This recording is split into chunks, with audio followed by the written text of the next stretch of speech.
తెల్లవారే వెలుగు రేఖలా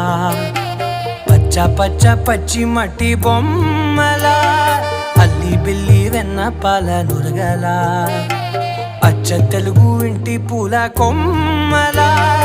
దేవదేవుడే పంపగా ఇలా దేవతే మా ఇంట అడుగే పెట్టెనంట బ్రహ్మ కళ్ళలో కాంతులే